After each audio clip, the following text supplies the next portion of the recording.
வணக்கம். Next gen ஆன்மீகம் channel நேர்களே, நான் உங்கள் அன்பான சயின்டிபிக் வேதிக் அஸ்ட்ராலஜர் அஸ்ட்ராலஜி பேசுகிறேன். நல்லது நினைப்போம், நல்லதே நடக்கும். இந்த வீடியோ நம்ம என்ன பார்க்க போறோம்னா, ரிஷப ராசிக்காரர்களுக்கு, ரிஷப லக்னக்காரர்களுக்கு வரவேண்டிய தசை என்ன, வரக்கூடாத தசைகள் என்ன, அவங்க எது மாதிரி காம்பினேஷன்ல இருக்கக்கூடிய அமைப்புகள் நல்லது, எது மாதிரி காம்பினேஷன்ஸ் சரியா வராது, ஜாதகத்துல தோஷம் அல்லது பிராப்த குறைவு அப்படிங்கிறது நம்ம தெரிஞ்சுக்க போறோம். இப்போ ரிஷபராசிக்கே யோகமான ஒரு கிரகம் என்னன்னு கேட்டிங்கன்னா சனியும் புதன் தான். சனியும் புதனும் திசைகள் ஒருத்தருக்கு வரும்பொழுது அருமையான விஷயத்தை கொடுக்கும், கோடீஸ்வரனாக வாழ கொடுக்கும், நல்ல வசதி வாய்ப்புகள், நல்ல அறிவு, நல்ல வாழ்க்கையில் என்னென்ன விஷயங்கள் அவங்க எதிர்பார்க்குறாங்களோ எல்லாமே கிடைக்கக்கூடிய அமைப்புகளாக வரக்கூடிய அற்புதமான 2 கிரகங்கள் என்னென்னா சனியும் புதனும். 5ஆம் வீட்டு அதிபதியாக புதனும், 9ஆம் வீட்டு அதிபதியாக சனியும். சனி குருவோட பார்வையிலையோ சுக்கிரனோட சேர்ந்துட்டா கேட்கவே வேண்டாம், இன்னுமே யோகங்களை அள்ளி கொடுப்பார். அது வரவே சேர்க்க வேண்டிய ஒரு நல்ல சேர்க்கையாக அமைய வேண்டிய சேர்க்கையாக இருக்கிறது. குருவும் சனியும் சேருவது, குருவும் சுக்கிரனும் சேருவது. அதே மாதிரி சனி ராகுவோட சேர்வது மிகவும் தவறு. ராகு திசையும் நன்றாக இருக்காது, சனி திசையும் சுமாராக தான் இருக்கும். அதனால் சேரக்கூடாத காம்பினேஷனில் சனி ஒரு ராகு வரார். அதே மாதிரி சனியும் செவ்வாயும் சேர்வதும் அந்த சனியின் யோகத்தை குறைக்கக்கூடிய அமைப்பாக அமைகிறது. ஸோ அதுவும் சனி திசையும் கெடும், செவ்வாய் திசையும் கெடும். மற்றபடி பார்த்தீங்கன்னா அந்த சுக்கிரனோட சேர்வது, புதனோட சேர்வது, குருவோட சேர்வது, குரு பார்வை பெறுவது எல்லாமே சனிக்கு அற்புதமான ஒரு விஷயமாக இருக்குது. அதே மாதிரி சனி கேதுவோட சேர்வதும் அருமை. சார், சனி ராகுவும் செவ்வாயோட சேர்வது மட்டும் சரியில்லைங்கிறது தெரிஞ்சுக்கணும். அதே மாதிரி புதன்கிற யோகமான ஒரு கிரகம் ரிஷபராசிக்காரர்களுக்கு, ரிஷப லக்னக்காரர்களுக்கு புதன் திசை அற்புதமாக இருக்கும். அந்த புதன்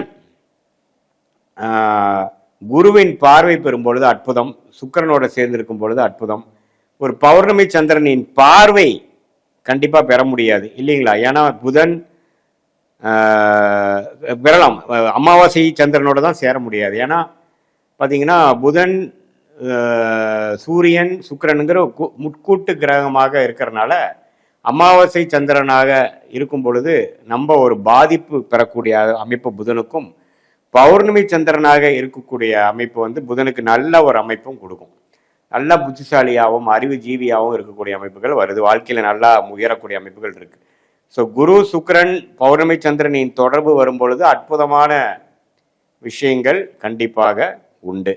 அதே சமயத்தில் புதன் ராகுவோட சேரும் பொழுது புத்திகாரங்கனாகிய புதன் டிஸ்டர்ப் ஆவார். குழந்தைகள் பெறுவதில் பிரச்சனை வரும், திருமண தடைகள் கொடுக்கும், படிப்புல தடைகள் கொடுக்கும். அது மாதிரி விஷயங்கள்லாம் இருக்கு. மற்றபடி புதன் சனி சேர்வதும் ஓரளவுக்கு கொஞ்சம் தவறு தான். புதனுக்கு கொஞ்சம் சுமாரான அமைப்பு தான். அதே மாதிரி புதன் செவ்வாயோட சேர்வதும் புதன் டிஸ்டர்ப் ஆவார், செவ்வாய் டிஸ்டர்ப் ஆகும். ஸோ படிப்பு விஷயத்துல, அறிவு சார்ந்த விஷயத்துல, குழந்தைகள் விஷயத்துல, அது மாதிரி விஷயத்துல அவ்வளோ நல்ல ஒரு உடனே வரக்கூடிய நல்ல பலன்கள் இல்லாமல் தடைகள் தாண்டி தான் நல்ல பலன் வரும் அப்படிங்கிறத நீங்க தெரிஞ்சுக்கணும். ஸோ வரவேண்டிய 2 திசை, சனி திசை புதன் திசை, யாரோட சேரக்கூடாது யாரோட சேருன்னு தெரிஞ்சுட்டீங்க. வரவே கூடாத மிகவும் சுமாரான திசையாகிய குரு பார்த்தீங்கன்னா ராகுவோட சேர்ந்துட்டாருன்னா ஒன்றுமே பிரச்சனை. குரு ராகுவோட சேர்ந்து குரு திசை வந்துருச்சுன்னு வைங்களேன், டோட்டல் ரொம்ப கேர்ஃபுல்லாக இருக்கணும். ஏன்னா அவர் ஆல்ரெடி ஆதிபத்திய விசேஷம் இல்லாத கிரகம். அவர் ராகுவால் பாதிக்கப்பட்டு குரு திசை வரும்பொழுது ஒன்றுமே நல்லா பாட்டுப்படுத்தும். ஆயுசு விஷயத்தில் ரொம்ப கவனமாக இருக்கணும். அது மாதிரி அமைப்புகளாக இருக்குது. அதே சமயத்தில் குரு சனியோட பாதிப்பில் இருக்கும் பொழுது கொஞ்சம் டல் அடிக்கும். அதே மாதிரி கொஞ்சம் கேதுவோடு இருக்கும்போது வேற மாதிரி ஒரு பலன்கள், நல்ல ஒரு டிஃப்ரெண்ட்டான பலன்கள்லாம் வரும்.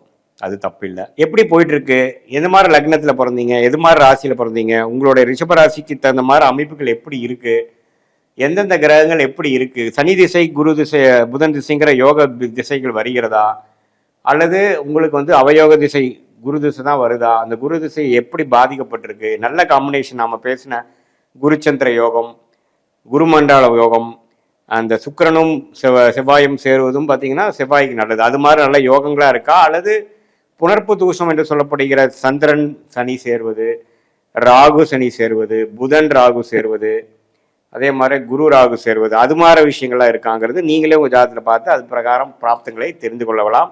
இது பொதுவான பலன்களை தவிர உங்களுடைய ஜென்ம ஜாதகத்துல எப்படி தசா புக்திகள்லாம் போயிட்டு இருக்கு, எது மாதிரி காம்பினேஷன் இருக்கு, எந்தெந்த டிகிரி அடிப்படையில ஒரு கிரகமும் இருக்குதுங்கிறத வைத்துதான் உங்களுக்கு எது மாதிரி பலாபலன்கள் வாழ்க்கையில வரப்போகுது, உங்களுடைய திருமண விஷயங்கள் எப்படி இருக்க போகுது, அடுத்து வரக்கூடிய தசாபுக்திகள் எப்படி இருக்க போகுது, குழந்தைகள் விஷயம் எப்படி இருக்க போகுது, வேலையா படிப்பா, இது எல்லாமே எப்படி அப்படிங்கிறத உங்க ஜாதகத்துல நம்ம பார்த்து சயின்டிபிக் வேதிக் அஸ்ட்ராலஜி முறையில துல்லியமான முறையில பார்த்து எதையும் நாம மிகைப்படுத்தாமல் உள்ளது உள்ளவாறு அடுத்து வரக்கூடிய காம்பினேஷன்ஸ் எப்படி இருக்கு, அந்த தசை யாரால் பார்க்கப்படுகிறார், அந்த தசநாதன் யாரால் பார்க்கப்படுகிறார், புக்திநாதன் எந்த ஒரு கிரகத்தோட சேர்ந்திருக்கு, அது எந்த சாரத்தில் இருக்கு, இதெல்லாம் ஜாதகத்தில் 360 டிகிரியில் 12 கட்டத்தில் 9 கிரகங்கள் 27 நட்சத்திரத்தில் எப்படி படர்ந்திருக்கிறார்கள்ங்கிறதை பொறுத்து நம்மளுடைய கர்ம பலன் எப்படி இருக்குங்கிற வைத்து நம்ம வாழ்க்கையில் எடுக்க வேண்டிய திட்டங்களை அதுக்கு தகுந்த மாதிரி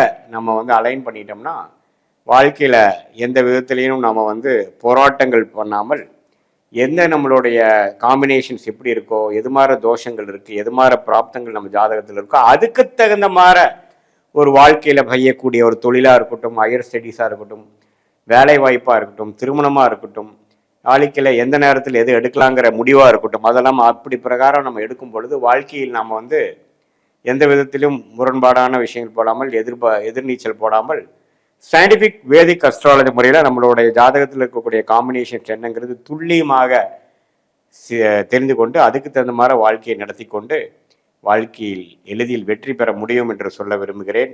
மீண்டும் மற்றொரு காணொலியில் சந்திப்போம். நன்றி, வணக்கம்.